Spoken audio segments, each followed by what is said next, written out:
Hello everyone, welcome to Vector X. This is part 4 of chapter 1 sets. Previously we were discussing operation on sets.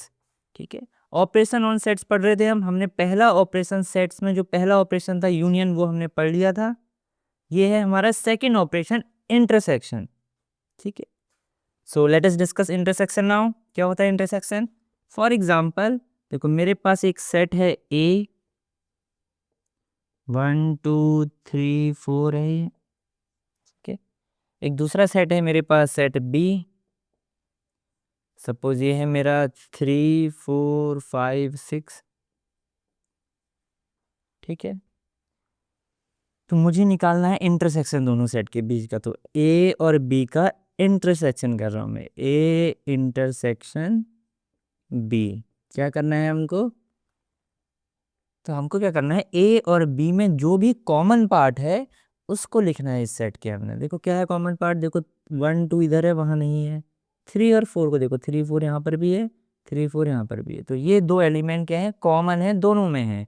तो इन दो element से जो set बनेगा, जो common element से set बनेगा वो हमारा इंटरसेक्शन होगा। तो ए इंटरसेक्शन बी क्या है, एक ऐसा सेट जिसमें ए और बी के कॉमन एलिमेंट्स प्रेजेंट है। ठीक है, जैसे फॉर देखो यहाँ डेफिनेशन देखो इंटरसेक्शन की क्या कह रही है, the intersection of sets A and B. Set A और बी का इंटरसेक्शन इज द सेट, वो एक सेट बनेगा, जो इंटरसेक्शन आएगा एक सेट है। सेट किसका है?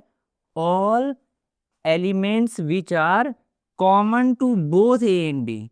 जहां पे ऑल एलिमेंट्स आए, सारे के सारे एलिमेंट्स आए जो कॉमन है दोनों ए और बी में, वही हमने यहाँ पर लिख रखा है। देखो सेकंड पॉइंट क्या कह रहा है, represented by the symbol this. इस सिंबल से रिप्रेजेंट करेंगे हम इंटरसेक्शन को। यूनियन में याद है हमने ऐसा सिंबल यूज किया था यूनियन के लिए, और ए यूनियन बी में होता क्या है, कौन से एलिमेंट आते हैं, ए के सारे एलिमेंट, बी के सारे एलिमेंट, और कॉमन एलिमेंट बस एक ही बार आएंगे, उनको दोबारा नहीं लिखते थे। तो ये सिंबल जस्ट उसका उल्टा है, ये ऊपर को है ये नीचे को है ऐसे। तो ऐसा सिंबल बनेगा। तो मैं ए इंटरसेक्शन बी की जगह क्या लिख सकता हूँ, ये सिंबल यूज कर सकता हूँ। मैं लिखूंगा ए और ऐसा सिंबल बनाया, इसका मतलब इंटरसेक्शन है। A intersection B is equal to 3 4, ये दो एलिमेंट आ गए। तो ये इंटरसेक्शन का सिंबल है। जैसे हमने पहले भी पढ़ा था यूनियन के केस में, हमने उसकी सेट बिल्डर फॉर्म पढ़ी थी। तो देखो सेट बिल्डर फॉर्म में कैसे लिखा है, A intersection B is equal to, देखो ये एक सेट है, कैसा सेट है, एक्स सच डेट। कौन से एक्स आएंगे इसमें, x belongs to A and x belongs to B. X A का एलिमेंट होना चाहिए, एक्स बी का भी एलिमेंट होना चाहिए। देखो एंड लिखा है बीच में इसके, और नहीं लिखा है। ठीक है, बीच में क्या वर्ड यूज किया है, एंड। पिछली बार याद है यूनियन में और वर्ड यूज किया था सेम डेफिनेशन में, बाकी सब सेम था। और का मतलब होता है या तो इसका एलिमेंट हो या उसका एलिमेंट हो, किसी भी एक का है तो चल जाएगा, लेकिन एंड में ऐसा नहीं होता है। एंड मतलब ये भी होना चाहिए और ये भी होना चाहिए, दोनों कंडीशन सेटिस्फाई होनी चाहिए। तो ये क्या कह रहा है, कौन से एलिमेंट आएंगे इसमें, जो ए में भी हैं एंड बी में भी हैं। तो मतलब वही हो गया कॉमन वाले, जो ए में भी होते हैं बी में भी। जैसे देखो 1 यहाँ नहीं आएगा क्योंकि 1 ए में है लेकिन बी में नहीं है। डेफिनेशन क्या कह रही है, ए में भी हो एंड बी में भी, दोनों के दोनों में हो। तो ऐसे कौन से नंबर है हमारे, 3। देखो 3 दोनों में है तो 3 आएगा, 4 दोनों में है तो 4 आएगा, ए में भी एंड बी में भी। ठीक है, ये डिफरेंस है एंड और का। तो इंटरसेक्शन के केस में एंड आता है डेफिनेशन में, और यूनियन के केस में और आता है कि या तो इसमें हो या उसमें हो, जिसमें भी वो चलेगा। यहाँ पे दोनों में होगा तब। तो ये डेफिनेशन और ये सेम ही चीज को दिखा रहा है। ये डेफिनेशन हो गई, ये इसका सेट बिल्डर फॉर्म है। एक एग्जांपल हो गया, यहाँ तक क्लियर है? चलो देखो, अब हम एक काम करते हैं, जैसे हमने पिछली बार बनाया था, हम इसका वेन डायग्राम बना के देखते हैं। ठीक है, चलो यही एग्जांपल ले लेता हूँ मैं। ए मेरा यही है 1 2 3 4, और बी क्या है 3 4 5 6 ही है। सेम ले लेता हूँ, ए मेरा यही है अभी भी 1 2 3 4 जो है एग्जांपल लिया है। ठीक है, बी है मेरा सेम 3 4 5 एंड 6। ठीक है, ए और बी सेम ले लिया मैंने। यू पिछली बार की तरह यू सेम ले लेते हैं। यू क्या है मेरा 1 से लेकर 10 तक है सपोज। ठीक है, मैं एक यूनिवर्सल सेट ले रहा हूँ। यूनिवर्सल सेट क्या होता है, जिसमें जो भी ये आपने कंसिडर किए हैं सेट, इसके सारे के सारे एलिमेंट यू में होने चाहिए। जैसे यहाँ पे 1 से लेके 6 तक है, 1 से 6 तक होने चाहिए उसमें। और बाकी कुछ और एक्स्ट्रा क्या क्या है वो तुम्हारी मर्जी है, कुछ भी हो सकते हैं, पर ये जरूरी होने चाहिए इतने। ठीक है, तो मैं 1 से लेके 10 तक की काउंटिंग को यूनियन सेट मान रहा हूँ, सॉरी यूनिवर्सल सेट मान रहा हूँ। ये मेरा यूनिवर्सल सेट है, ये ए है, ये बी है। अब मैं इसको ड्रॉ करता हूँ। मेरा रेक्टेंगल यू को दिखा रहा है जहाँ 1 से लेके 10 तक की पूरी काउंटिंग होगी। ये यू है मेरा। ए को ड्रॉ कर देता हूँ। ए क्या है, 1 2 3 4, तो ए के अंदर 1 2 3 4 आएंगी। बी क्या है, 3 4 5 6। अगर कुछ कॉमन पार्ट है तब तो ये ओवरलैप करेंगे, अगर कोई भी कॉमन पार्ट नहीं तो दूर दूर बनेंगे। देखो कॉमन पार्ट है तो इसका मतलब ये ओवरलैप करेंगे, कुछ एरिया कॉमन है क्योंकि कुछ नंबर्स हमारे इसमें कॉमन आ रहे हैं। ठीक है, तो यहाँ देखो, तो जो कॉमन है उनको बीच में लिख लेते हैं, ये कॉमन हिस्सा है दोनों का। देखो कॉमन वाले कौन से हैं यहाँ पे, 3 4, तो इसका मतलब 3 4 यहाँ आएंगे। ठीक है, क्योंकि 3 4 इसमें भी है, 3 4 इसमें भी, ये कॉमन वाला हिस्सा हो गया।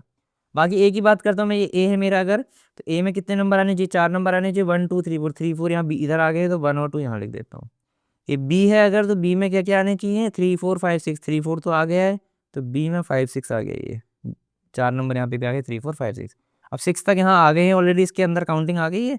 तो 7 8 9 10 बाहर वाले हिस्से में होगा जो भी ये बाहर बचा है, क्योंकि यू में 1 से 10 तक की काउंटिंग है। ठीक है, वेन डायग्राम बनाना है इतना हमने पहले से भी पढ़ रखा है।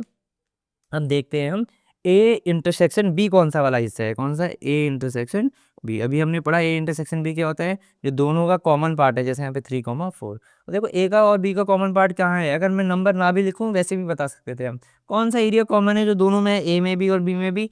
वो ये वाला हिस्सा है बीच का, सिर्फ इतना पार्ट है, ये हिस्सा। नंबर के हिसाब से भी देख सकते हैं, 3 4 देखो क्या था, ए इंटरसेक्शन बी। एरिया के हिसाब से भी सोच सकते हो कि ए और बी का कॉमन हिस्सा कौन सा है, तो ये वाला हिस्सा, ये वाला एरिया ए के अंदर भी आता है, बी के अंदर भी आता है। तो ये जो हिस्सा आ रहा है, जो मैंने ये रेड कलर से सेट किया है, ये मेरा क्या है, यही हिस्सा क्या है, ए इंटरसेक्शन, ये हल्का है, यही हिस्सा ए इंटरसेक्शन बी को रिप्रेजेंट कर रहा है। नेक्स्ट अब मैं एक दूसरा एग्जांपल ले रहा हूँ जहाँ पर क्या है, ए सबसेट ऑफ बी है। ठीक है, मैं एक केस ले रहा हूँ, यहाँ पर क्या है, if A is subset of B, A B का सबसेट है, इसका मतलब ए के सारे एलिमेंट बी में ऑलरेडी होंगे। तो एक एग्जांपल ले लेता हूँ मैं समझने के लिए। देखो ए मेरा क्या है, 1 2 है। ठीक है, और बी है मेरा 1 2 3, ये बी का सबसेट है, ए के सारे एलिमेंट वहाँ हैं। तो ए इंटरसेक्शन बी क्या आएगा इस केस में,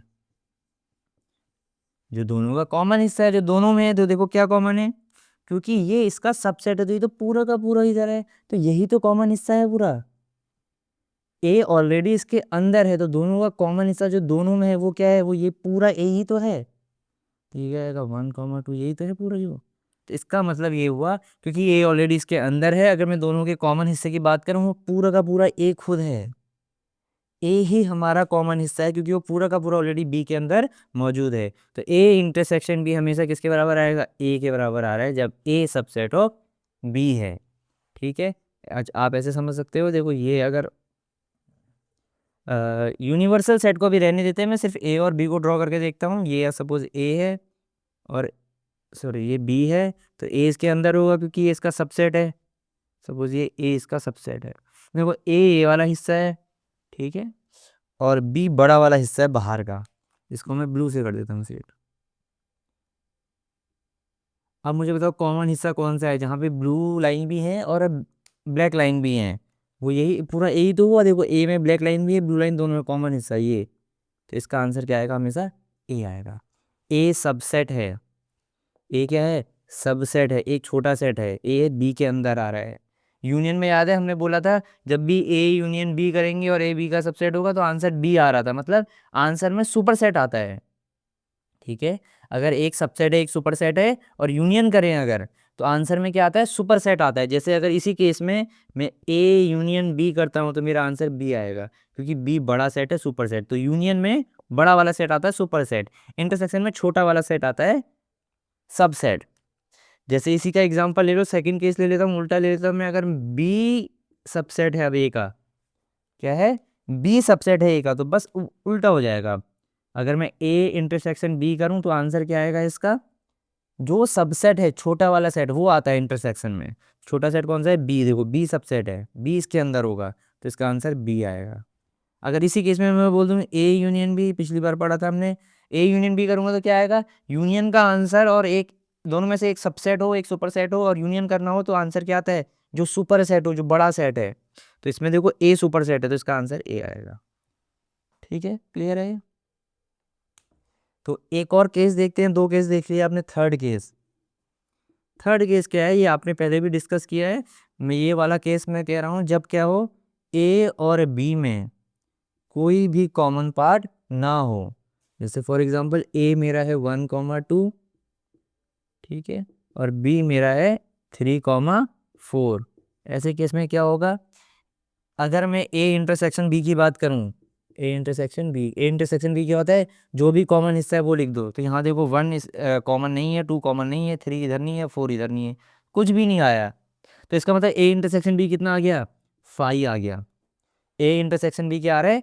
5 आ रहा है। तो ये हमने पहले भी डिस्कस किया, जब ए और बी में कोई भी कॉमन हिस्सा ना हो उनका इंटरसेक्शन क्या आ रहा है? देखो 5 आ रहा है। इसका मतलब ये कौन सा सेट है? इसका मतलब ये दोनों क्या है? डिसजॉइंट सेट है। क्या है? Disjoint set. जब दो सेट में कोई भी कॉमन हिस्सा ना हो उनको डिसजॉइंट बोलते हैं, क्योंकि कुछ भी ओवरलैप नहीं हो रहा है। हमने इसका वेन डायग्राम पहले भी पढ़ा है, मैं दोबारा ड्रॉ कर देता हूँ। अगर ऐसे केस में वेन डायग्राम कैसे बनता है? जैसे सपोज ये ए बना है तो बी बिल्कुल अलग से बनेगा, क्योंकि उनमें कॉमन हिस्सा नहीं है। ए में सपोज 1,2 है, इसमें 3,4 है, कॉमन पार्ट कुछ भी नहीं है, तो अलग अलग बनेंगे ऐसे, ए अलग बी अलग। ऐसे सेट को हम क्या बोलते हैं? ये डिसजॉइंट सेट है। A and B are disjoint set.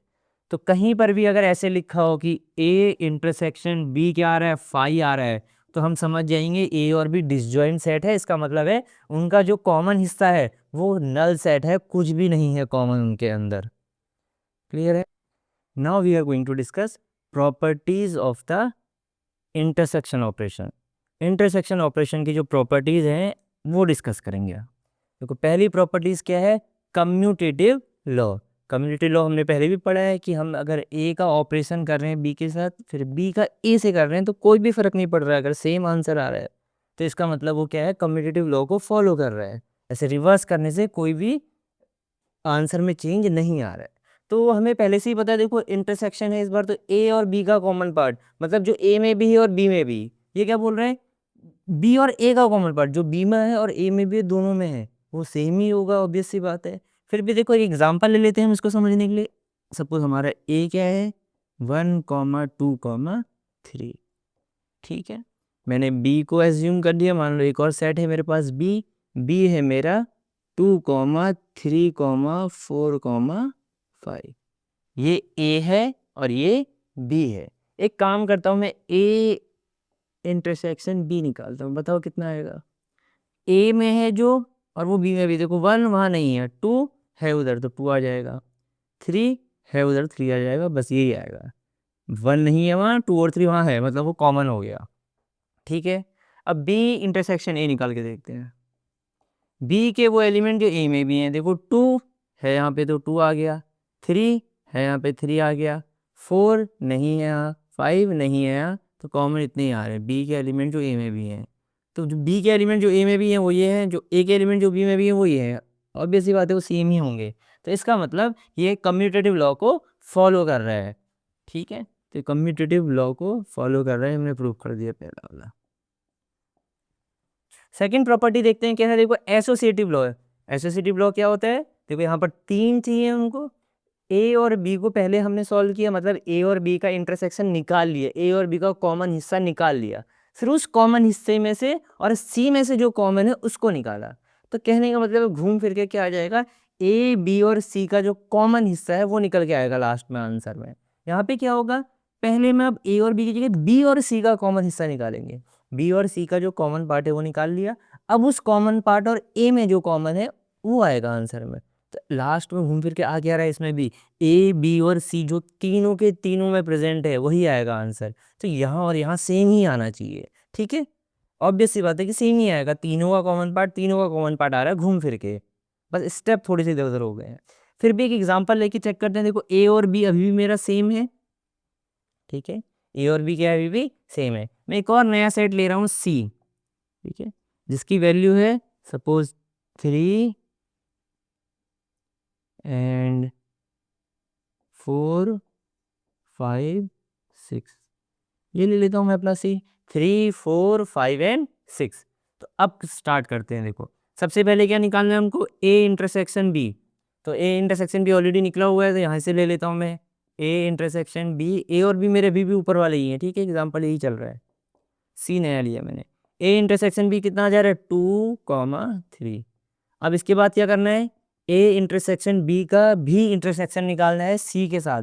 तो इसको सी के साथ निकालो, मतलब इसमें जो एलिमेंट है और सी में जो सेम हो। देखो 2 की बात करते हैं, 2 नहीं आ रहा है यहाँ। 3 की बात करते हैं, 3 ये आ रहा है, तो 3 आ जाएगा, बाकी अब कुछ है भी नहीं यहाँ, ये आ गया। ठीक है, तो ये हमारा लेफ्ट हैंड साइड सॉल्व हो गया है। अब एक काम करते हैं, राइट हैंड साइड को सॉल्व करते हैं। तो राइट हैंड साइड के लिए हमें पहले बी इंटरसेक्शन सी निकालना पड़ेगा, वो हमने अभी तक नहीं निकाला है, तो अब निकालते हैं। ठीक है, राइट हैंड साइड 2 स्टेप में करता हूँ मैं। पहले बी इंटरसेक्शन सी निकाल लेता हूँ अलग से। तो बी के एलिमेंट जो सी में भी है, तो देखो बी के एलिमेंट क्या है, 2 सी में है नहीं है। 3 3 है, 3 है यहाँ पे, तो 3 लिख लेंगे। 4 4 है यहाँ, कोई 4 है तो 4 भी लिख लेंगे। 5 है, 5 भी है यहाँ, और एलिमेंट खत्म हो गए। देखो 3 4 5 3 4 5 कॉमन आ रहे थे, तो बी इंटरसेक्शन सी आ गया। तो ये तो हिस्सा आ गया। अब इसका ए से निकालना है इंटरसेक्शन, मतलब ए और ये जो आंसर आया इसमें क्या कॉमन है, चलो देखते हैं। ए के एलिमेंट उठाओ, 1, क्या 1 और इसमें कॉमन आ रहा है, नहीं है 1। 2 क्या कॉमन आ रहा है, नहीं आ रहा है। 3 हाँ देखो 3 आ रहा है, तो 3 लिख लेंगे। फिर वहाँ के एलिमेंट खत्म हो गए, तो इतना ही कॉमन आ रहा है। तो हम देख सकते हैं, देखो हमारा राइट हैंड साइड ये आ गया 3, लेफ्ट हैंड साइड क्या आ रहा है 3, सेम आ रहा है, इक्वल आ रहे हैं। ठीक है, तो इसका मतलब ये हमारा एसोसिएटिव लॉ को फॉलो करता है। कौन, ये ऑपरेशन, इंटरसेक्शन ऑपरेशन इसको फॉलो कर रहा है। तो यहाँ देखो, अगर मैं ए को देखूँ, बी को देखूँ और सी को देखूँ, देखो आ क्या रहा है, देखो ऐसी चीज़ ढूंढो जो तीनों में है, ऐसी चीज़ जो तीनों में है। तो वो सिर्फ 3 है। देखो 3 यहाँ पर भी आ रहा था, 3 यहाँ पर भी आ रहा है, 3 यहाँ पर भी आ रहा है, और ऐसा कोई भी नंबर नहीं है। इसी वजह से यहाँ पर आंसर देखो 3 आ रहा है, सबका कॉमन पार्ट आ रहा था इसमें। ठीक है, नेक्स्ट देखते हैं अब हम। नेक्स्ट लॉ देखो क्या है, लॉ ऑफ फाई, या फिर लॉ ऑफ नल सेट बोल सकते हैं हम। तो फाई इंटरसेक्शन ए, ये मैंने पहले भी पढ़ा था। एक तो उसको सबसेट के तरीके से समझ सकते हैं, जब भी एक चीज़ किसी और की सबसेट है, मतलब उसके अंदर आ रही है, तो इंटरसेक्शन का आंसर हमेशा क्या आता है, जो सबसेट होगा, जो छोटा है वो आंसर आएगा।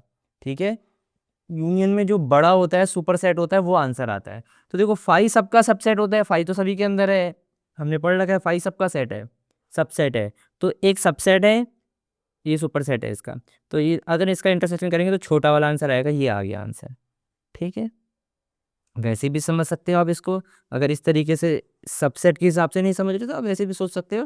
देखो ये एक फाई है, मतलब कुछ भी नहीं है। एक दूसरा सेट है, सपोज 1, 2। अब इन दोनों में क्या कॉमन है, देखो एलिमेंट ही नहीं है, तो वहाँ कंपेयर किससे करोगे, ये सेम ही नहीं है। और फाई सबके अंदर मानते हैं हम, तो इसका मतलब इन दोनों का कॉमन पार्ट यही खुद ही फाई हो गया। ठीक है, तो ये हो गया हमारा लॉ ऑफ नल सेट। यहाँ देखो law of universal set. Universal set का इंटरसेक्शन ए से कर रहे हैं। हमने पहले ही पढ़ा है, यूनिवर्सल सेट सबका सुपर सेट होता है, जितने भी सेट कंसीडर किए हैं। मतलब इस बार सबसेट कौन है दोनों में से, ए सबसेट है, ए छोटा सेट है, ये बड़ा सेट है। इंटरसेक्शन का आंसर ऐसे केस में क्या आता है, हमसे छोटा वाला सेट आता है, जो उसके अंदर ऑलरेडी मौजूद है। तो इसका आंसर देखो ए आ गया। अगर अगर हमने यहाँ पर यूनियन किया होता, तो यू आंसर आता, सुपर सेट आंसर आता है यूनियन का। अगर एक एक का सबसेट है, तो ए ऑलरेडी इसके अंदर है। ठीक है, तो आंसर हमेशा क्या आएगा, ए ही आएगा। यहाँ देखो आइडेम्पोटेंट लॉ क्या कह रहा है, ए और ए में कॉमन पार्ट क्या होंगे, खुद ही बताओ। सारे सारे के सारे एलिमेंट, देखो ए 1 2 3 है, एक और ए ले लो 1 2 3, दोनों में कॉमन क्या है, सारे ए के एलिमेंट। ठीक है, ए 1 2 3 है, एक और ए ले लो 1 2 3, 1 2 3। अब बताओ इस ए में और इस ए में क्या कॉमन है, दोनों सेम ही है, सारे एलिमेंट कॉमन है, तो ए ही आ जाएगा। ठीक है, नेक्स्ट देखो डिस्ट्रीब्यूटिव लॉ। डिस्ट्रीब्यूटिव लॉ, तो यहाँ देखो ये क्या कह रहा है, intersection is distributive over, intersection is distributive over union. इसका क्या मतलब हुआ, यहाँ पे समझते हैं। देखो डिस्ट्रीब्यूटिव लॉ आपने पहले भी पढ़ा होगा छोटी क्लासेस में, बचपन में। ठीक है, यहाँ पे सेट्स के लिए है, वहाँ पे आपने मल्टीप्लाई के लिए पढ़ा होगा। ठीक है, यहाँ देखो मैं उसको एक बार डिस्ट्रीब्यूशन प्रॉपर्टी आपको समझाता हूँ। बाकी प्रॉपर्टीज क्लियर है। डिस्ट्रीब्यूटिव लॉ को एक बार अच्छे से समझते हैं होता क्या है। इससे पहले आपने मल्टीप्लिकेशन के लिए पढ़ा होगा, ठीक है, तो वहां पर लिखा होता है डिस्ट्रीब्यूटिव लॉ में, ये लिखा होता है multiplication is distributive over addition, ये लिखा होता है। क्या लिखा है? Multiplication is distributive over addition. इसका क्या मतलब हुआ कि मल्टीप्लाई जो है, मल्टीप्लाई ऑपरेशन, अगर अंदर कहीं एडिशन ऑपरेशन चल रहा है, बाहर से मल्टीप्लाई होना है, एडिशन के रिजल्ट का, सम का मल्टीप्लाई होना है, तो हम मल्टीप्लाई को डिस्ट्रीब्यूट कर सकते हैं। मतलब मल्टीप्लाई डिस्ट्रीब्यूट हो सकता है, बट सकता है एडिशन में, ठीक है। मल्टीप्लाई क्या होता है? बट जाएगा एडिशन में, उसको डिस्ट्रीब्यूट कर सकते हैं हम। एग्जाम्पल ऐसे देखो, 3 को मल्टीप्लाई करना है मुझे किसी चीज़ से, लेकिन सम के फॉर्म में है वो। सपोज ऐसे देखो 5 + 6 + 7 एक नंबर है, ठीक है, तो हम क्या कर सकते हैं? मल्टीप्लाई डिस्ट्रीब्यूट हो सकता है एडिशन में, ठीक है। Multiplication is distributive over addition, इसलिए इसका नाम डिस्ट्रीब्यूटिव प्रॉपर्टी है। बट जा रहा है, डिस्ट्रीब्यूट हो जा रहा है सबको। देखो क्या डिस्ट्रीब्यूट हो जाएगा? ये मल्टीप्लाई, यहाँ वाला ऑपरेशन पूरा 3 × सबको मिल जाएगा। 3 × किसको मिलेगा? एक बार 5 को इसको भी मिल गया, पहले इसको डिस्ट्रीब्यूट हो गया। फिर ये बीच में देखो, बीच में ये वाले साइन आएंगे, ये प्लस आ गया जो यहाँ पे साइन है, ठीक है। जो यहाँ पर साइन होता है वही नीचे आ जाता है, बस ये आगे वाला बढ़ते, जैसे प्लस यहाँ है, यहाँ पे प्लस आएगा। अब क्या होगा? 3 × 6 को भी मिल गया, डिस्ट्रीब्यूट हो गया, सबको बट जाएगा, ये सब में बंटवारा हो गया 3 × का, ठीक है। ये और बाकी जो होगा ये सेम सिंबल आएंगे। 3 7 को भी पहुंच गया, 3 × 7 बंटवारा हो गया 3 का। तो multiplication is distributive over addition, ठीक है। एडिशन ही सब्ट्रैक्शन में भी डिस्ट्रीब्यूटिव है, ठीक है। Multiplication is distributive over subtraction also, तो एडिशन सब्ट्रैक्शन दोनों में डिस्ट्रीब्यूट हो जाएगा। सेम वैसे ही देखो क्या हो रहा है यहाँ पर ब्रैकेट के अंदर। अब एडिशन की जगह क्या हो रहा है? देखो एडिशन की जगह यूनियन हो रहा है, और बाहर से क्या है? इंटरसेक्शन। जैसे मल्टीप्लाई था, अंदर एडिशन हो रहा था, तो ये जो इंटरसेक्शन है ये बट गया दोनों को। देखो ये जो हिस्सा है ये दोनों को मिल गया है, बी को भी और सी को भी, और जो बीच का साइन है वो सेम आया है, जिस बीच में एडिशन सेम आ रहा है वहाँ, ठीक है। यहाँ पे लिख के देखता हूँ मैं इसको, देखो ये ऐसे है, ए इंटरसेक्शन, अंदर है बी यूनियन सी, तो इसका आंसर क्या आएगा? यहाँ देखो फिर से जो बीच का ऑपरेशन है, जैसे यहाँ प्लस था, इसको मैं यू से लिख देते, रेड से लिख देता हूँ, ये ठीक है। अब दिख रहा है? तो ये चीज जो है, ये क्या है? ये intersection is distributive over union. जैसे वहाँ लिखा है मल्टीप्लिकेशन इज डिस्ट्रीब्यूटिव ओवर है, मल्टीप्लाई बढ़ जाता है एडिशन में, तो इंटरसेक्शन बढ़ जाएगा यूनियन में। अंदर अगर यूनियन हो रहा है तो इंटरसेक्शन क्या हो जाएगा? डिस्ट्रीब्यूट हो जाएगा, तो दोनों को डिस्ट्रीब्यूट हो जाएगा, पहले इसको फिर इसको, ठीक क्या आ जाएगा? देखो पहला हिस्सा ए इंटरसेक्शन बी, और इधर क्या आ जाएगा? जब सी के पास पहुंचेगा ए, सॉरी ए, यहाँ ए इंटरसेक्शन सी, तो ए इंटरसेक्शन ये हिस्सा दोनों को बट गया, और जो बीच में जैसे प्लस का प्लस ही रहता है, तो ये बीच वाला का ऐसे ही रहेगा, एज इट इज, ठीक है। तो क्या करो, इन दोनों को पहले सॉल्व कर लो, इन दोनों को फिर इसको बाद में कर लेना। तो ये आ गया, ये हमारा है डिस्ट्रीब्यूटिव लॉ, सेम ऊपर की तरह। तो यहाँ पर हम क्या बोलेंगे? जैसे ऊपर लिखा था, देखो ये याद रखना, ये जैसे मल्टीप्लिकेशन ये बट गया ना, ये बट रहा है इस बार, मल्टीप्लाई वहाँ पे मल्टीप्लाई बट रहा था, ये क्या है? इंटरसेक्शन। तो मैं क्या लिख रहा हूँ? देखो इंटरसेक्शन इज डिस्ट्रीब्यूटिव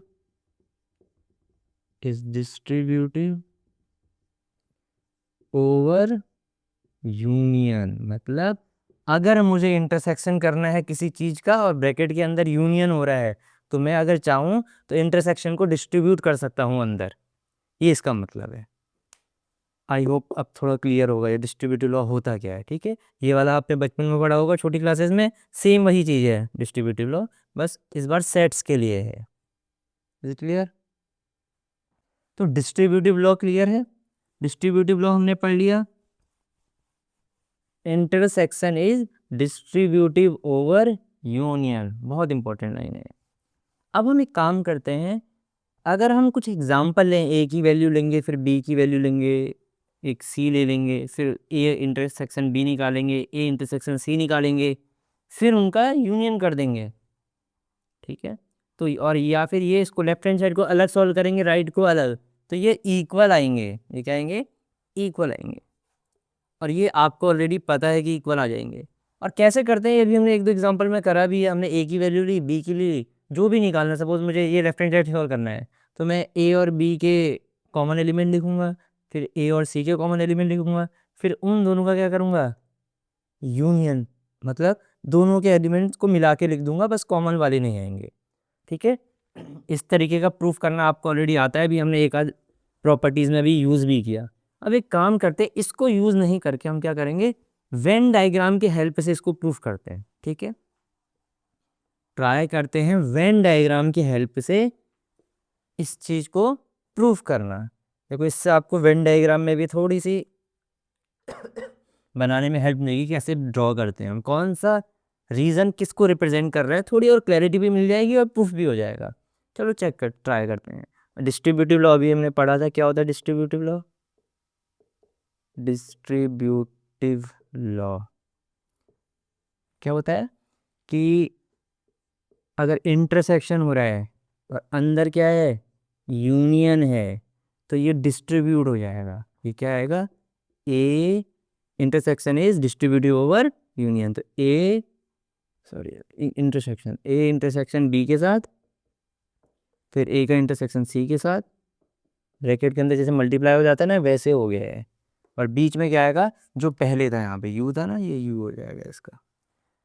ठीक है, तो अब हमारे पास दो हिस्से हैं, ये लेफ्ट हैंड साइड, ये right hand side. Venn diagram की हेल्प से दोनों को निकालने की कोशिश करते हैं कि क्या वो सेम आ रहे हैं या नहीं आ रहे हैं। ठीक है, तो एक काम करते हैं, पहले लेफ्ट हैंड साइड को सॉल्व करते हैं। लेफ्ट हैंड साइड देखो क्या करना है, A intersection B union C, B और सी का यूनियन करना है और फिर ए के साथ इंटरसेक्शन। तो पहले यूनियन और इंटरसेक्शन को समझ लेते हैं अच्छे से थोड़ा सा। ठीक है, सपोज ये ए है, ये बी है, जल्दी जल्दी समझा देता हूँ आपको, ये पहले भी पढ़ा है, ए और बी है। अगर मेरे से कोई बोले A union B, A union B कौन सा हिस्सा होता है, देखो मैं सेट करके दिखा रहा हूँ, ए का भी पूरा हिस्सा आएगा और बी वाला भी पूरा हिस्सा आएगा। ठीक है, सपोज ये ए है, ये बी है, ये जो पूरा हिस्सा दोनों में मिलके आ रहा है, ये वाला, ये पूरा हमारा क्या है, ए यूनियन बी है।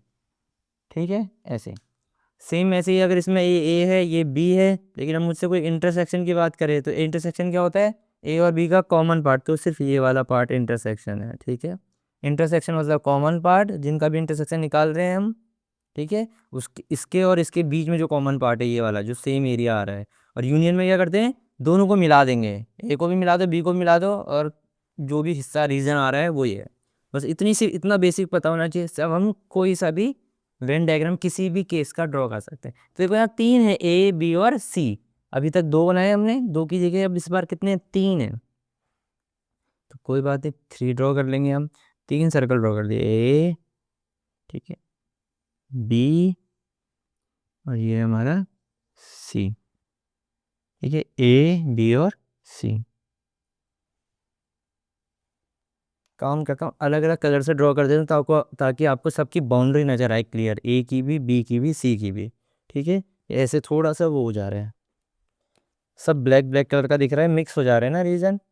तो एक काम करता हूँ, ये मेरा ब्लैक कलर का जो सर्कल है, ये ए है,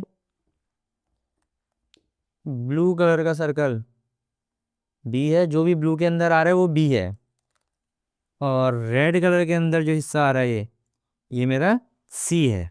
अब देखते हैं हमें क्या निकालना है। पहले मुझे बताओ, बी यूनियन सी वाला हिस्सा, अभी हमने पढ़ा यूनियन में क्या करना होता है, बी का सारा हिस्सा और सी का सारा हिस्सा, उन सबको सेट करना है, बी का सारा हिस्सा और सी का सारा हिस्सा। तो देखो बी ये है ब्लू कलर वाला, और सी कौन सा, ये रेड वाला। तो इन दोनों को मिला के कौन सा रीजन आएगा, देखो मैं उसको डॉट कर देता हूँ, ब्लैक डॉट, ये बी का सारा हिस्सा होना चाहिए। तो बी का सारा हिस्सा, टिक टिक टिक टिक टिक टिक टिक टिक, बी का सारा हिस्सा मैंने ले लिया है, रुकना नहीं है यहाँ पे, नीचे सी है, सी का भी सारा हिस्सा लेना है, ये सी रेड के अंदर जितना आ पा रहा है, रेड के बाहर नहीं जाना है, और ये वाला सारा। तो जितने में डॉट डॉट डॉट हो गया है, वो रीजन क्या है, ब्लैक डॉट क्या है, बी यूनियन सी। ठीक है,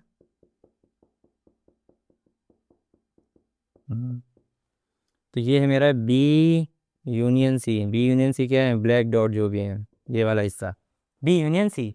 फिर क्या करना है इसका, देखो ए के साथ क्या कर देना है इसका, इंटरसेक्शन। इंटरसेक्शन क्या होता है, अभी पढ़ा था हमने, कॉमन पार्ट। तो इसमें जो ये ब्लैक डॉट वाला हिस्सा है इसमें, और जो ए है देखो, ये अब एक सेट है कौन सा, ब्लैक डॉट, ब्लैक डॉट वाला हिस्सा और ए वाला हिस्सा में कॉमन पार्ट कौन सा है ये बताओ। देखो ब्लैक डॉट दिख रहे हैं पूरे में, इतने में ब्लैक डॉट है, ए की बाउंड्री देखो, ये ब्लैक वाला जो जा रहा है ये इसमें, और इसमें कौन सा हिस्सा है, तो जितना हिस्सा इधर को आ रहा है डॉट में वो कॉमन पार्ट हो गया। ठीक है, देखो उसको मैं शेड कर देता हूँ थोड़ा सा, जो ब्लैक डॉट में भी है और ए की बाउंड्री के अंदर आ रहा है उनका हिस्सा, इनमें लाइन बना देता हूँ। ठीक है, दिख रहा है हिस्सा, ये ए के अंदर आ रहा है डॉट वाला हिस्सा जितना, ये बाहर वाला नहीं, सिर्फ ए के अंदर वाला, ये यहाँ तक, ये तो ये मेरा कौन सा हिस्सा है, यही ये लेफ्ट हैंड साइड है मेरा पूरा, मतलब कहने का मतलब है ये A intersection B union C को रिप्रेजेंट कर रहा है, ये मेरा लेफ्ट हैंड साइड हो गया। दिख रहा है ये वाला रीजन। ठीक है, अब एक काम करते हैं, राइट हैंड साइड को ड्रॉ करते हैं। राइट हैंड साइड, तो राइट हैंड साइड में मुझे क्या चाहिए, देखो ए, पहले सर्कल बना लेते हैं, चलो ये ब्लैक मेरा ए हो गया, ब्लू मेरा बी हो गया, ठीक है, और रेड वाला सर्कल मेरा सी हो गया, रेड वाली बाउंड्री। तो यहाँ देखो राइट हैंड साइड क्या है, यहाँ पे लिख लेता हूँ मैं, ए इंटरसेक्शन बी, यूनियन करना है ए इंटरसेक्शन सी से, यूनियन बाद में करेंगे, पहले एक काम करते हैं, इन दोनों हिस्सों को ढूंढ लेते हैं। ठीक है, तो ये पहले मैंने ब्लैक उठा लिया है, तो A union sorry A intersection B कौन सा हिस्सा है, ए और बी का कॉमन पार्ट, यहाँ देखो ए इंटरसेक्शन बी, ए और बी का कॉमन पार्ट, तो कहाँ पर है ए, देखो ए, ये ब्लैक बाउंड्री जो जा रही है और ये ब्लू बाउंड्री, इन दोनों का कॉमन हिस्सा कौन सा है, मैं ब्लैक डॉट से डॉट बना देता हूँ, ब्लैक ब्लैक डॉट, देखो ये ए और बी का कॉमन हिस्सा है, जहाँ पे ब्लू और ब्लैक का कॉमन पार्ट है, ब्लू सर्कल और ब्लैक सर्कल का कॉमन पार्ट, इसकी बात हो रही है, ये करते हैं मैंने, तो मैंने इसको ब्लैक डॉट से रिप्रेजेंट कर दिया। ठीक है, अब एक काम करता हूँ, इसको ब्लू डॉट से रिप्रेजेंट कर देता हूँ दूसरे कलर से, क्या है ये, ए और सी का कॉमन पार्ट। अब ए को देखो, ए कौन सा है, ब्लैक सर्कल, सी कौन सा है, रेड सर्कल, तो ऐसा हिस्सा जो ए में आ रहा है और सी में आ रहा है। ठीक है, बी को भूल जाओ थोड़ी देर, बस ए को देखो, ए में नजर देखो, ये ए, ये दिख रहा है, ये सी दिख रहा है, ये सी की बाउंड्री, ये ए की बाउंड्री, तो ये हिस्सा पूरा जहाँ तक मेरा हाथ आ रहा है इतना, ये कॉमन पार्ट है, तो काम करते हैं इनको ब्लू डॉट, ये वाला देखो, ये सी की बाउंड्री ये जा रही है, बी की बाउंड्री है, ये सॉरी ए के अंदर और सी के अंदर, तो ये वाला हिस्सा,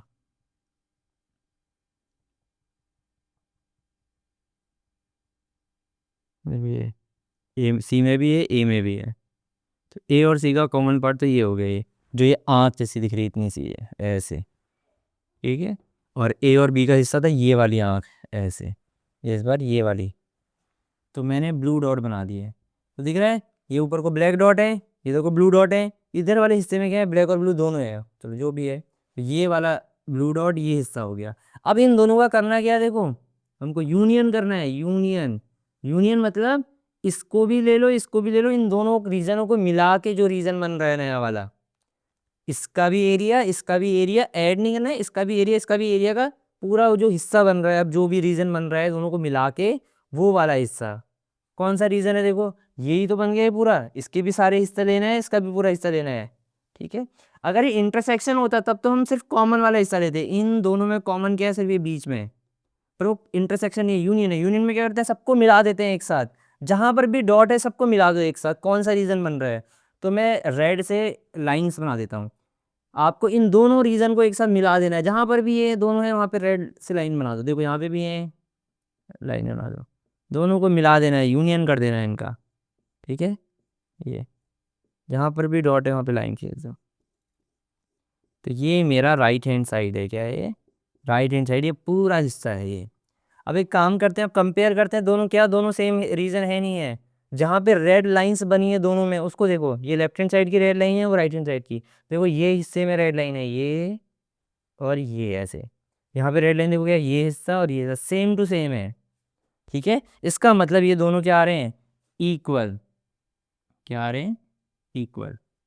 ठीक है, तो इस तरीके से हम वेन डायग्राम से भी प्रूफ कर सकते हैं, तो हमने ये प्रूफ कर दिया कि दोनों ये दोनों पार्ट दोनों क्या है, इक्वल है, डिस्ट्रीब्यूटिव लॉ फॉलो हो रहा है यहाँ। ठीक है, आप एक एग्जांपल लेके भी प्रूफ कर सकते थे, बट ऐसे करके क्या है आपको वेन डायग्राम बनाने में हेल्प मिलेगी।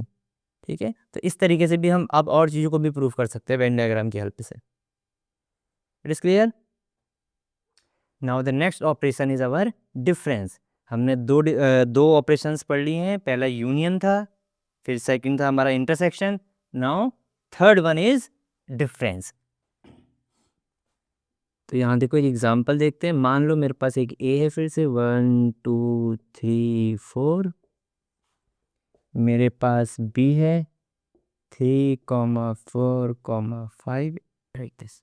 ठीक है, मुझे ए और बी का डिफरेंस निकालना है, ए माइनस बी।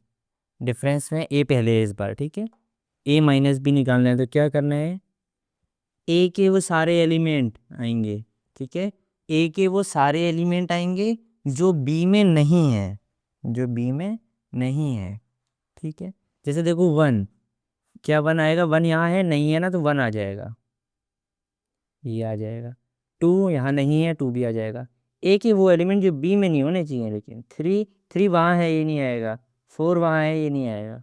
तो ए के वो एलिमेंट जो बी में नहीं है, इसको कैसे पढ़ेंगे, ए माइनस बी या ए डिफरेंस बी। ए के वो एलिमेंट जो बी में नहीं है, बी के एलिमेंट हटा देने हैं, तो ए में से बी के एलिमेंट हटा देने हैं, जो भी बचेगा वो ए माइनस बी है, बस। ठीक है, या फिर आप दूसरे तरीके से कह सकते हो कि ए में से जो कॉमन एलिमेंट है दोनों के, ए में से जो कॉमन एलिमेंट है दोनों के, उनको हटा दो, तो ए माइनस बी आ जाएगा। क्लियर है कैसे करना है ए माइनस बी। चलो अब डेफिनेशन देखते हैं, क्या कह रही है definition. The difference of the set A and B, A और बी का डिफरेंस क्या होता है, इन दिस ऑर्डर। देखो क्या बोल रहा है, in this order. In this order मतलब इसी ऑर्डर में। किस ऑर्डर में, ए पहले लिखा है बी बाद में, मतलब इसकी बात हो रही है, ए पहले बी बाद में, ऐसे वाले डिफरेंस की। मतलब बी माइनस ए की बात नहीं हो रही है, इसकी बात हो रही है जहाँ ए पहले आता है बी बाद में, इसी ऑर्डर में, जिस ऑर्डर में लिखा है उसकी डेफिनेशन दी है। इसका क्या मतलब हुआ, अलग से वो क्यों मेंशन कर रहा है कि इसी ऑर्डर में, इसका मतलब अगर हम ऑर्डर चेंज करेंगे, बी माइनस ए करेंगे, तो वो कुछ और आएगा इसका मतलब, वरना ऑर्डर मेंशन ही नहीं होता ऐसे। यूनियन के केस में तो हमने ऑर्डर को डिफाइन नहीं किया ऐसे, तो ऑर्डर एग्जैक्टली अलग से मेंशन क्यों कर रहा है कि इसी ऑर्डर में लिखोगे, तो उसकी डेफिनेशन दे रहा है कि ए पहले वाले की डेफिनेशन, ए पहले है बी बाद में, ए माइनस बी की डेफिनेशन है ये, बी माइनस ए की नहीं है बोल रहा है इनडायरेक्टली। इन दिस ऑर्डर मतलब कि ए माइनस बी की डेफिनेशन है ये बी माइनस ए की नहीं है, इसका मतलब बी माइनस ए कुछ और आएगा, इसका मतलब ये कम्यूटेटिव नहीं है। ठीक है, ए माइनस बी कुछ और है, बी माइनस ए कुछ और है। अभी चेक करेंगे हम कुछ और आता है कि नहीं आता है। फिलहाल के लिए बस इतने से डेफिनेशन से हम समझ गए हैं कि ऑर्डर यहाँ इंपॉर्टेंट है, उल्टा करने पे सेम नहीं आता। क्या है वो difference, set of element which belong to A के एलिमेंट को बिलोंग करना चाहिए। एक ए माइनस बी एक ऐसा सेट है जिसमें किसके क्या एलिमेंट होंगे, एलिमेंट ऐसे होंगे जो ए को बिलोंग करते हैं, कि ए में है वो पर नॉट टू बी। ऐसे एलिमेंट दिख रहे हैं जो ए को बिलोंग करते हो पर बी को नहीं करते हो। ऐसे एलिमेंट लिखने हैं जो ए में तो हैं, ए को बिलोंग करते हैं, लेकिन वो बी को नहीं करते हैं। ठीक है, ए में ए के वो वाले एलिमेंट नहीं लिखने हैं जो बी को करते हैं, ए के वो एलिमेंट आएंगे जो बी को बिलोंग नहीं करते हैं। ठीक है, इसी को देखो सेट बिल्डर फॉर्म में कैसे लिखा है, A minus B is equal to x such that x belongs to A, x A को बिलोंग्स करता है, सेम चीज जो ऊपर लिखी हुई है, और x does not belong to B, A को बिलोंग करता है और बी को बिलोंग नहीं करना चाहिए, इसलिए देखो एंड लिखा है और नहीं एंड, कि ये तो करता हो, ये भी फॉलो करता हो, ये भी करता हो साथ में, सिर्फ वही एलिमेंट आना चाहिए जो ए का तो है पर बी का नहीं है। ठीक है, वो वाले, तो ये हो गया, ऐसे करना है। ठीक है, ए के वो एलिमेंट जो बी में नहीं है, कॉमन पार्ट गायब हो गया। अगर इसी तरीके से करना है तो चलो बी माइनस ए निकाल के देखते हैं क्या आएगा, बी माइनस ए। तो अब इसकी डेफिनेशन सेम वही है, देखो बी में से ए माइनस कर रहे हैं मतलब बी के एलिमेंट आएंगे, तो बी के वो एलिमेंट लिखो जो ए में नहीं हो, मतलब बी के सारे एलिमेंट लिखो, सिर्फ जो ए वाले हैं वो हटा देना। तो बी के एलिमेंट क्या है, देखो 3 4 5।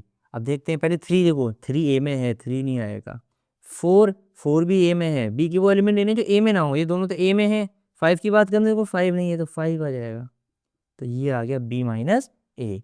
बी माइनस ए का क्या मतलब हुआ, बी के वो एलिमेंट जो ए में नहीं है, मतलब वही चीज कि बी के एलिमेंट लिखने कॉमन वाले हटा दो, कॉमन यही दोनों है, इन दोनों को हटा दो। देखो तो ए माइनस बी में क्या हुआ, ए के वो एलिमेंट आए, कॉमन वाले हटा दिए, बी माइनस ए में बी के एलिमेंट आए, इसमें से कॉमन वाले हटा दिए।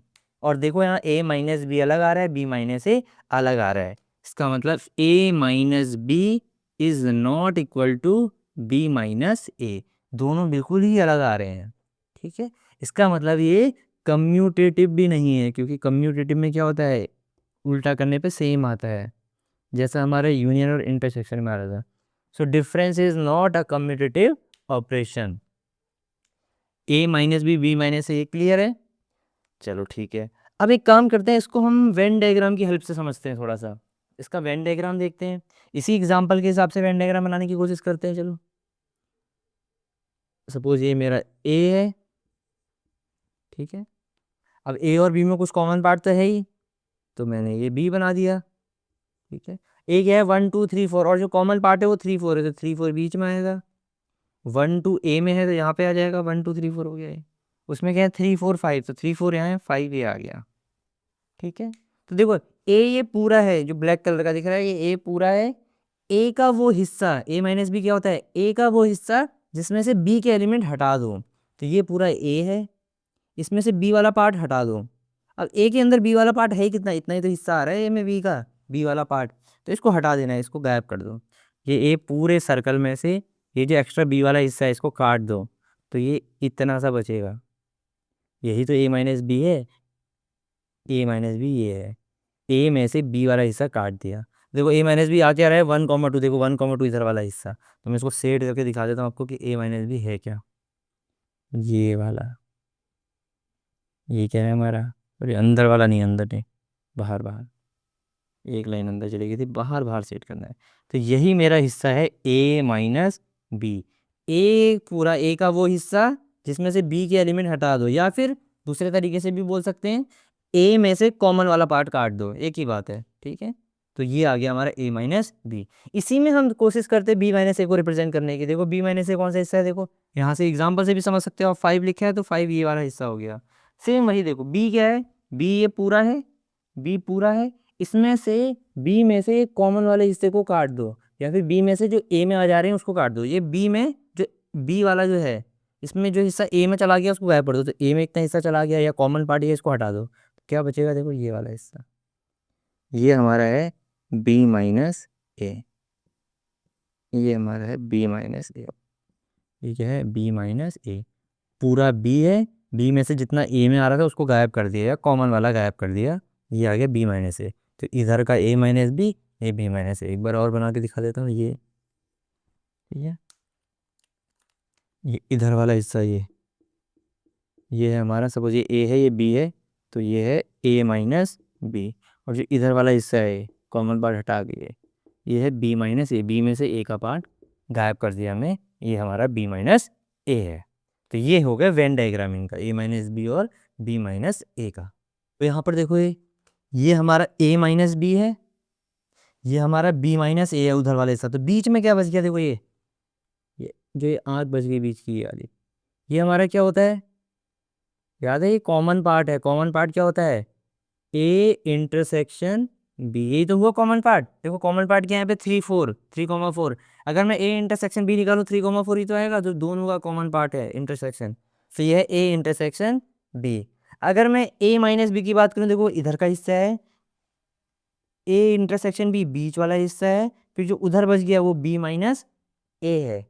तो ए माइनस बी और ये वाला पार्ट और ये वाला पार्ट, इन तीनों में कोई भी कॉमन हिस्सा नहीं है, क्योंकि ए माइनस बी इधर का हिस्सा है, अपना अलग हिस्सा है, ए इंटरसेक्शन बी बीच का हिस्सा है, और ये इधर वाला हिस्सा है। तो तीनों क्या है, तीनों अलग अलग हिस्से हैं। ठीक है, तीनों में कुछ भी कॉमन नहीं है। तो एक बड़ा इंपॉर्टेंट पॉइंट लिखा है आपकी बुक्स में भी कि ये तीनों डिसजॉइंट सेट हैं। ठीक है, बहुत इंपॉर्टेंट पॉइंट लिखा है, क्या लिखा है वो, कि ए माइनस बी,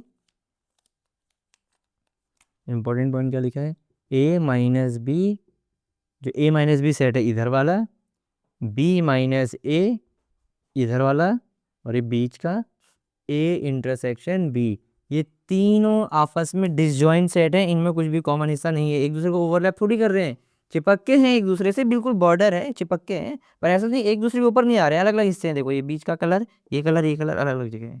तो ये तीनों हमारे क्या है, डिसजॉइंट सेट है। क्या है, डिसजॉइंट सेट, इनमें आपस में कोई भी कॉमन हिस्सा नहीं। Now the next operation that we are going to discuss is complement of a set. Fourth operation that we are going to discuss now. Three operations we have already discussed: union, and then intersection, then difference of two sets. Now we are going to discuss complement of a set. Look here. For example, I have a set A 1, 3, 5, 7 and 9. एक set है मेरे पास 1, 3, 5, 7, 9। मुझे इसका complement निकालना है और मेरे को क्या गिवन है, मेरे पास यूनिवर्सल सेट है 1 से लेके 10 तक के सारे नंबर।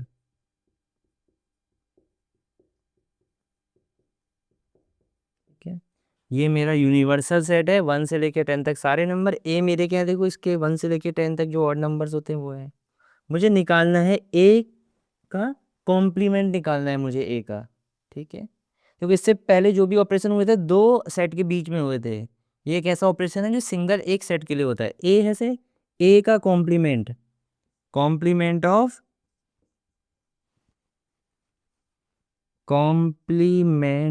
ऑफ ए कैसे निकालेंगे, क्या करना है हमको, यू में देखो 1 से लेकर 10 तक के नंबर हैं, ये ए हैं, तो हमें वो एलिमेंट लिखने हैं जो ए में नहीं है। टोटल हमारे पास कितने हैं वो यू डिसाइड करेगा कि हमारे पास टोटल एलिमेंट कितने हैं। तो जो यू है यूनिवर्सल सेट, पूरा सेट 1 से लेके 10 तक के नंबर है। ए क्या है 1, 3, 5, 7, 9। तो इस नंबर को अगर छोड़ दें, जो भी नंबर बचेंगे वो हमारा ए का कॉम्प्लीमेंट है। तो कॉम्प्लीमेंट ए का सिंपल सा मतलब है ए को छोड़ के यू में जो भी बचा वो सब क्या है, कॉम्प्लीमेंट ऑफ ए में आएगा। देखो 1 यहाँ है तो 1 नहीं आएगा, 2 आएगा, 3 है 3 नहीं आएगा, 4 जो भी यहाँ नहीं है, 5 है 6 नहीं है, 7 है यहाँ 8 नहीं है, 9 है यहाँ 10 नहीं है, बस यही आएंगे। 10 के बाद कुछ नहीं आएगा क्योंकि यूनिवर्सल सेट से छांटना है हमको। तो हमने क्या करना है, पूरे यू के सारे एलिमेंट हैं, सिर्फ ये वाले ए जो ए में जो आ गए हैं वो नहीं आने चाहिए, उसके अलावा जो भी बचा वो यहाँ आएगा। ठीक है, तो कॉम्प्लीमेंट ऑफ ए निकाल सकते हो। चलो अब इसकी डेफिनेशन देखते हैं क्या लिखी है। कॉम्प्लीमेंट क्या कह रहा है, of a set is a set of all the element of you. ये भी एक सेट है, ये भी क्या है, एक सेट है। कैसा सेट है, जिसमें all the elements of you, you के सारे एलिमेंट्स आएंगे, यू के सारे एलिमेंट्स आएंगे विच आर नॉट इन ए, जो ए में नहीं है। तो यहाँ यू के वो सारे एलिमेंट आएंगे जो लेकिन ए में नहीं होने चाहिए, मतलब यू के वो एलिमेंट जो ए में नहीं है वो सब आएंगे। यही डेफिनेशन कह दी, वही हमने भी किया। देखो 1 नहीं लिया हमने क्योंकि 1 ए में था, तो जो जो ए में थे उनको हटा दिया हमने और बाकी को लिख लिया। तो वो एलिमेंट आएंगे, तो कॉम्प्लीमेंट ऑफ ए क्या होता है, एक ऐसा सेट जिसमें वो एलिमेंट आते हैं यू के जो ए में नहीं है। All the elements of U which are not in A, वो यू के सारे एलिमेंट जो ए में नहीं है।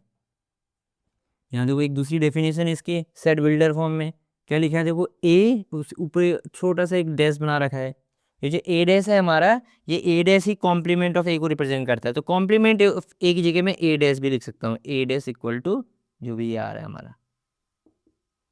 ठीक है, ए डैश मतलब कॉम्प्लीमेंट। तो complement of A is equal to क्या है, x such that x belongs to U, x U को बिलोंग करना चाहिए, मतलब यू का एलिमेंट होना चाहिए। एंड और क्या नहीं होना चाहिए उसे, ए का एलिमेंट नहीं होना चाहिए। तो जो ऊपर लिखा है वही यहाँ पे भी लिखा है, एक्स यू का एलिमेंट यू में से छांटना है, एक्स यू में होना चाहिए पर वो ए में नहीं होना चाहिए, मतलब वो यू में होना चाहिए पर ए में नहीं होना चाहिए, मतलब वही चीज़ होगी दोबारा से, यू के एलिमेंट जो ए में नहीं है वो लिखने हैं। ठीक है, तो ये सेट बिल्डर फॉर्म में लिखा है, क्लियर है। अब दूसरा देखो, A dash complement of A is equal U minus A लिखा है। यू माइनस ए का क्या मतलब होता है, हमने अभी डिफरेंस में पढ़ा था, डिफरेंस मतलब होता है इसके सारे एलिमेंट तो इसके एलिमेंट हटा दो। अभी तक भी हम वही पढ़ रहे थे, वही डेफिनेशन थी, यू के सारे एलिमेंट लिखो ए के एलिमेंट हटा के। तो यू माइनस ए का भी मतलब वही हो गया, यू के सारे एलिमेंट उसमें से ए के हटा दो। ठीक है, तो यू माइनस ए बोलो चाहे x element of U and not element of A बोलो, एक ही बात है। या ऊपर वाली डेफिनेशन ऐसे वर्ड्स में लिख दो, एक ही बात है सब घूम फिर के। यहाँ तक क्लियर है, ठीक है क्लियर है। चलो अब हमको कॉम्प्लीमेंट ऑपरेशन जो है वो तो क्लियर हो गया। एक काम करते हैं, अब हम इसका वेन डायग्राम बना के समझते हैं कि क्या होता है। सपोज ये रेक्टेंगल है, रेक्टेंगल हमारा यू है, मतलब 1 से लेके 10 तक। इसके बीच में कहीं पर ए होगा, सपोज ये मेरा ए है, तो ए में क्या नंबर है देखो 13579, ठीक है, क्या है ए में नंबर 13579, ये ए के अंदर आ रहे हैं। और बाकी कॉम्प्लीमेंट ऑफ ए जो ए डेस है उसमें क्या आ रहे हैं 2 4 6 8 10। तो ए देखो, अब मैं यहाँ नहीं लिखता, ए ये है अंदर जो है, ये ए है, ये मेरा ए है, ठीक है। तो अब देखो पूरा यू है, अभी बाकी नंबर कहाँ आएंगे फिर 2 4 6 8 10, ये बाहर, ये ए का हिस्सा तो बाहर वाले हिस्से में आएंगे, वो अंदर ए में जो नहीं है, ए में जो नहीं होता है बाहर का हिस्सा हो गया, 2 हो गया, 4 6 8 10, ये बाहर आ गया, यू हमारा पूरा हो गया 1 से लेके 10 तक। तो देखो ए ये है हमारा 1 2 3 4 5 7 9, इसको छोड़ के जो भी बचा वो कॉम्प्लीमेंट ऑफ ए है। यू में, यू के अंदर ये पूरा रेक्टेंगल यू है, ये अंदर ए है, ए को छोड़ के जो भी बचा वो हमारा क्या है, ए कॉम्प्लीमेंट, कॉम्प्लीमेंट ऑफ ए। तो कौन सा हिस्सा बच रहा है देखो, उसको मैं सेट कर देता हूँ, बाहर का सही तो बच रहा है, ए को छोड़ के जो भी बच रहा है यू में, ये बाहर वाला हिस्सा, ए को छोड़ के बाहर जो भी हिस्सा बच रहा है हमारा, यही यू माइनस ए, पूरा यू में से ए को हटा दो, अंदर वाला हटा दो, जो बाहर का बचा, यही मेरा क्या है, कॉम्प्लीमेंट ऑफ ए। ये जो हिस्सा है ये ए कॉम्प्लीमेंट, जो मैंने ऐसे लाइनें बनाई हैं, यही ए कॉम्प्लीमेंट को रिप्रेजेंट कर रहा है। तो किसी का भी कॉम्प्लीमेंट मतलब होता है उसको छोड़ के जो भी बचा हिस्सा यू में, वो हमारा ए कॉम्प्लीमेंट है। कॉम्प्लीमेंट ऑफ सेट हमने डिस्कस कर लिया, अब हम डिस्कस कर रहे हैं properties of the complement of set. जो हमारा ऑपरेशन है ये कॉम्प्लीमेंट, इसकी प्रॉपर्टीज डिस्कस कर रहे हैं। देखो पहली प्रॉपर्टी क्या है, कॉम्प्लीमेंट लॉज। कॉम्प्लीमेंट लॉज क्या है, देखो पहला लॉ क्या कह रहे हैं, A union complement of A, A union A dash, ठीक है। अब वेन डायग्राम से भी समझना चाहे वेन डायग्राम से भी समझ सकते हैं, वैसे समझना चाहे वैसे भी समझ सकते हैं। पहले देखो ऐसे देख लेते हैं, ए हमारा है क्या, सपोज ये कुछ भी है, ए डैश क्या होता है, कॉम्प्लीमेंट ऑफ ए, जो ए में नहीं है, यूं कि वो चीज़ जो ए में नहीं है, और इन दोनों का यूनियन कर रहा हूँ, मतलब इन दोनों को मैं क्या कर दे रहा हूँ, इनके एलिमेंट मिक्स कर दे रहा हूँ। तो क्या होगा, ए के एलिमेंट तो आ ही गए, ए डैश का मतलब जो ए के अलावा जो भी बचता है वो सब, अब ए भी आ गया पूरा, जो बचता है सारा वो भी आ गया, तो मिलके बनेगा क्या, पूरा यूनिवर्सल सेट बन जाएगा हमारा। यहाँ पर भी आप देख सकते हैं, देखो 1 3 5 7 9 आ गए हैं। अगर मैं ए और ए डैश का यूनियन करता हूँ, दोनों के एलिमेंट को मिक्स कर दूँ, तो ए के भी एलिमेंट आ जाएंगे यहाँ, और ए डैश के भी आ जाएंगे। तो ये ऑड वाले भी आ गए, ये इवन वाले भी आ गए, ये वापस क्या बन गया, 1 से लेकर 10 तक यू बन जाएगा। यहाँ पर भी आप देख सकते हो, देखो अंदर वाला हिस्सा क्या है, ए, बाहर वाला क्या है, ए डैश या ए कॉम्प्लीमेंट कह सकते हो। तो ए और ए दोनों का यूनियन कर दोगे, मतलब दोनों के एलिमेंट को मिला के एक सेट बनाओगे, तो क्या पूरा ही सेट तो बन जाएगा यू, ये पूरा यू बन जाएगा। ये अंदर का ए भी ले लिया आपने, आप ये अंदर का भी ले रहे हो, बाहर का भी पूरा ले रहे हो, ये तो क्या बन जाएगा, यू ही तो बन जाएगा, यू बन गया ये। तो ये हो गया। नेक्स्ट देखो, ए इंटरसेक्शन ए डैश। अब आपको ये पता होना चाहिए ए क्या होता है, सॉरी ए डैश क्या होता है, जो ए में नहीं है, जो ए में नहीं है। तो इन दोनों में कभी भी कोई कॉमन हिस्सा नहीं हो सकता है, कोई भी कॉमन पार्ट नहीं होगा, क्योंकि ए डैश का मतलब ही होता है जो ए में नहीं है वो यहाँ आ रहा है बचा हुआ, ए को हटा दो जो भी बचता है यू में, वो ए डैश में आ रहा है। तो इन दोनों में कुछ भी कॉमन हिस्सा नहीं है, तो ये डायरेक्टली भी आप बोल सकते हैं कि दोनों का इंटरसेक्शन 5 होगा। चाहे तो यहाँ देख लो, देखो अगर एक ए इवन है, सॉरी ए ऑड है, तो ए डैश इवन आ रहा है, इनमें कॉमन क्या होगा, कुछ भी नहीं होगा, ठीक है, क्योंकि ए डैश में वो आता है जो ए में नहीं था। तो मैं ये पूछ रहा हूँ कि ए और ए में कॉमन क्या है, ए और ए डैश में कुछ भी कॉमन नहीं होगा, ठीक है। तो ये हमेशा 5 आएगा। चाहे तो यहाँ से देख सकते हो, ए ये वाला हिस्सा है अंदर वाला, ए डैश बाहर वाला हिस्सा, ये डॉट वाला, दोनों में क्या है कॉमन, कुछ भी कॉमन नहीं है, दोनों अलग अलग है, दोनों डिसजॉइंट सेट हैं, ए और ए कॉम्प्लीमेंट डिसजॉइंट सेट होते हैं। ये आ गया। नेक्स्ट हमारा डी मॉर्गन्स लॉ। अब ये आप दो तरीके से कर सकते हो फिर से, या तो ये एग्जाम्पल जो दिया है लेफ्ट हैंड साइड सॉल्व करो, फिर राइट हैंड साइड सॉल्व कर लो, आपके इक्वल आ जाएंगे। या फिर आप क्या कर सकते हो, इसको वेन डायग्राम की हेल्प से ड्रॉ कर सकते हो, जैसे मैंने डिस्ट्रीब्यूटिव प्रॉपर्टी में यूज़ किया था, ठीक है। तो कैसे भी करना चाहो आप कर सकते हो। एग्जाम्पल देखने तो यहाँ से हम एग्जाम्पल देख लेते हैं। आप वेन डायग्राम से भी ट्राई कर सकते हो, उससे क्या होगा, वेन डायग्राम में आपको उतनी क्लैरिटी मिलती जाएगी, उतना क्लियर होते जाएगा वेन डायग्राम कैसे ड्रॉ करते हैं किसी भी चीज़ का। चलो यहाँ देखते हैं, A union B, A union B क्या आएगा, एक बी सेट लेना पड़ेगा फिर अब हमको इसमें,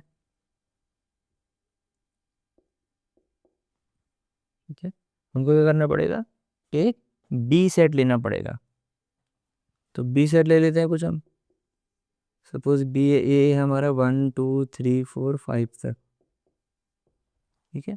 बी क्या है 1 से लेके 5 तक। तो पहले क्या निकालना है, ए लेफ्ट हैंड साइड सॉल्व कर रहा हूँ, ए यूनियन बी, ए और बी का यूनियन कर दो, ये ए है ये बी है, ए यूनियन बी निकालो। कॉमन एलिमेंट एक ही बार आनी चाहिए, दोनों के एलिमेंट को मिला लो, ए यूनियन बी क्या आएगा बताओ।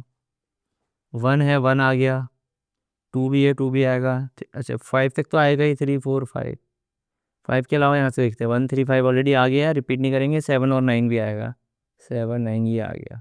तो ए यूनियन बी आ गया। अब इस पूरे का हमको कॉम्प्लीमेंट कर देना है, ए यूनियन बी डैश, इस पूरे का क्या करना है हमें, कॉम्प्लीमेंट। तो कर देते हैं। कॉम्प्लीमेंट कैसे करते हैं, ए यूनियन बी के वो एलिमेंट जो भी बचे अब यूनिवर्सल सेट में, तो देखते हैं क्या क्या बचे। यहाँ 1 से लेके 10 तक गिनती है, 1 2 3 4 5, तो आगे 6 नहीं आ रहा है, तो जो नहीं आ रहा है वो यहाँ आएगा, जो बच गया वहाँ। 7 आ गया, 8 बच गया, यहाँ आएगा 9, यहाँ ऑलरेडी है, 10 रह गया, ये आएगा, बचे हुए नंबर यहाँ आएंगे। तो ये ए यूनियन बी का होल का कॉम्प्लीमेंट निकल गया है। तो ये हमारा लेफ्ट हैंड साइड सॉल्व हो गया। क्या सॉल्व हो गया हमारा, लेफ्ट हैंड साइड।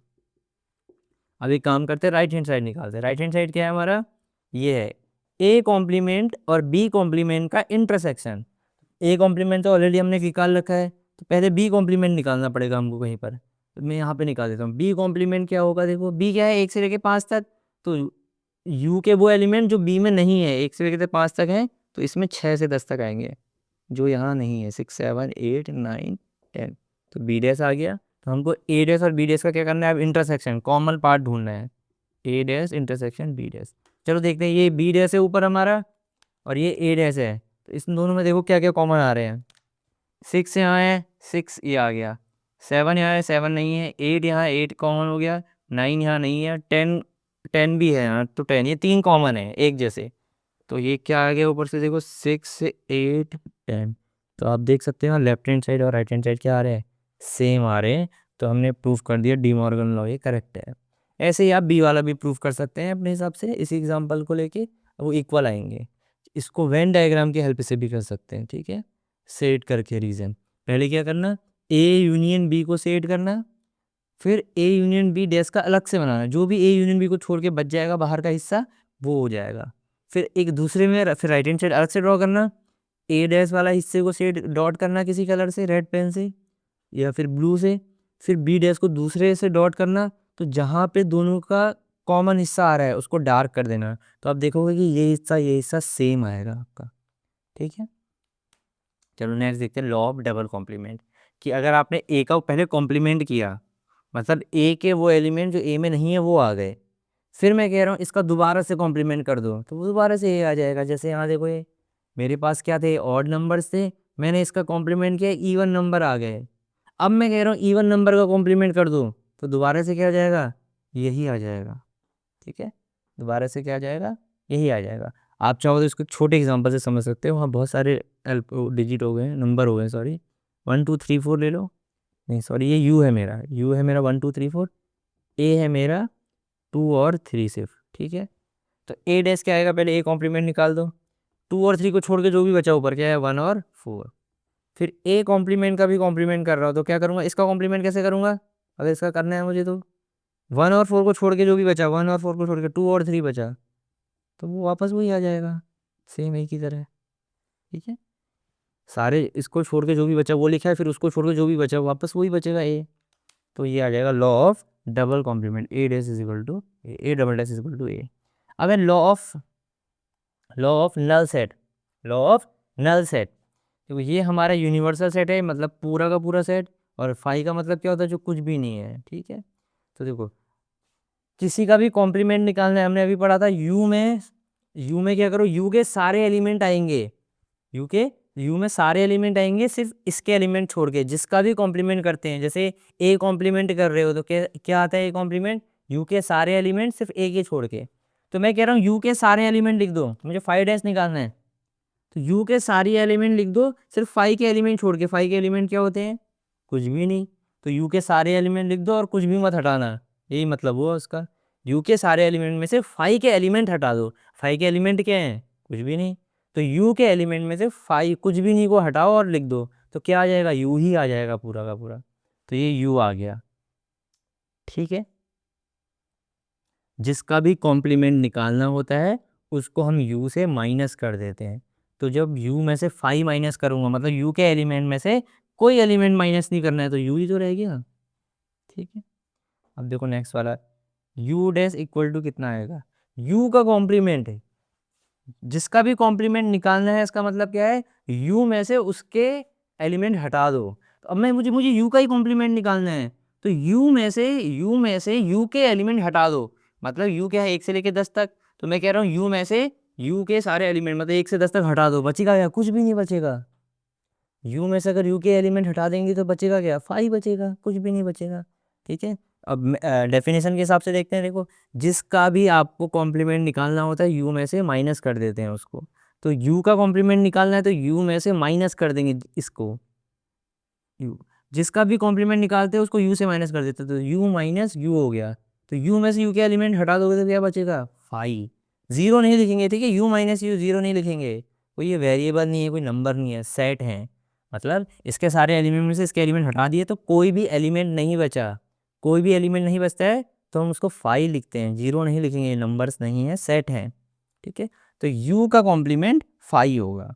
तो ये हो गया हमारा लॉ ऑफ यूनिवर्सल सेट, ये हमारा law of null set. Properties clear है,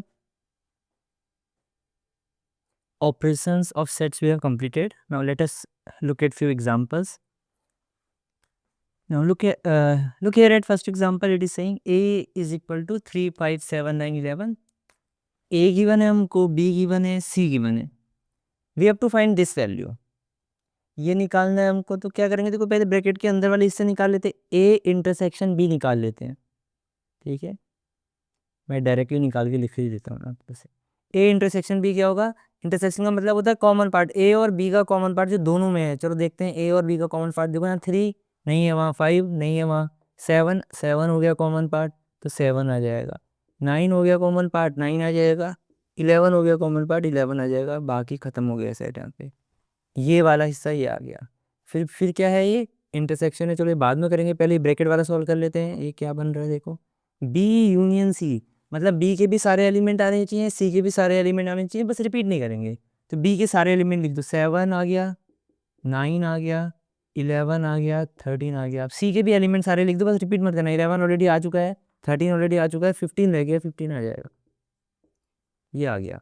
तो ये ए इंटरसेक्शन भी ये आ गया, बी यूनियन सी ये आ गया। अब दोनों का इंटरसेक्शन करना है, इंटरसेक्शन मतलब कॉमन पार्ट छांटना है फिर से। इंटरसेक्शन मतलब कॉमन पार्ट हमको फिर से छांटा है। देखो 7 7 कॉमन है, 9 9 कॉमन है, 11 11 कॉमन है, तो ये पूरा ही कॉमन है। तो ये कितना आ गया इसका आंसर फाइनल, 7 9 एंड 11, ये आंसर आ गया। ठीक है, चलो नेक्स्ट क्वेश्चन देखते हैं क्या कह रहा है। Question number second, is the pair of the set of is the pair of a set disjoint. जो ये पेयर है, कह रहा है क्या ये डिसजॉइंट सेट है। डिसजॉइंट सेट क्या होता है, ऐसे सेट सॉरी ऐसे सेट जिनमें कुछ भी कॉमन नहीं है।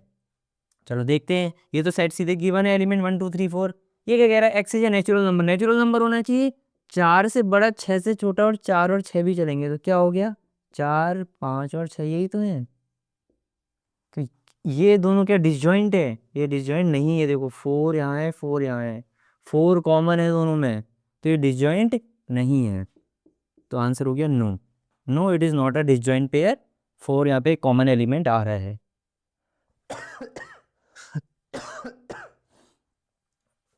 Sorry. Now look at this question. If R is a set of real number and Q is a set of rational number, R क्या है, रियल नंबर, सारे रियल नंबर का सेट है R, सारे रियल नंबर। R क्या है, सारे real numbers हैं। Q क्या है, Q set of rational number. देखो रियल नंबर होता क्या है, रियल नंबर में रैशनल नंबर भी हैं, रियल नंबर में क्या है, रैशनल हैं सारे नंबर, और सारे रैशनल और इरेशनल को मिला के रियल बनते हैं। ठीक है, अब वो क्या कह रहे हैं, आर हमारा रियल नंबर है और क्यू क्या है, सेट ऑफ रैशनल नंबर। मतलब क्यू ये है सेट ऑफ रैशनल नंबर, सारे रैशनल नंबर क्यू में है, Q set of rational number है, आर रियल नंबर है। आर माइनस क्यू कर दिया, माइनस का क्या मतलब होता है, डिफरेंस में हमने पढ़ा था, आर माइनस क्यू का मतलब होता है सारे आर के एलिमेंट क्यू के हटा दो उसमें से। आर के एलिमेंट जिसमें से क्यू हटा दिए हैं, क्या बचेगा? तो आर देखो रियल नंबर में क्या होते हैं, रैशनल और इरेशनल। क्यू मतलब रैशनल हटा दिए, आर में से ये हटा दिए, वाला हिस्सा हटा देंगे तो क्या बचेगा? Irrational number. तो इसका आंसर क्या हो गया, क्या बचेगा? आर माइनस क्यू क्या है हमारा? Set of all irrational numbers. और हमने पढ़ रखा है हम सेट ऑफ इरेशनल नंबर्स को किससे रिप्रेजेंट करते हैं, जैसे इसको आर से किया रियल को, रैशनल को क्यू से किया, इसको हम टी से रिप्रेजेंट करते हैं, तो मैं टी भी बोल सकता हूँ कि टी है क्या? Set of all irrational numbers. तो ये इसका आंसर है।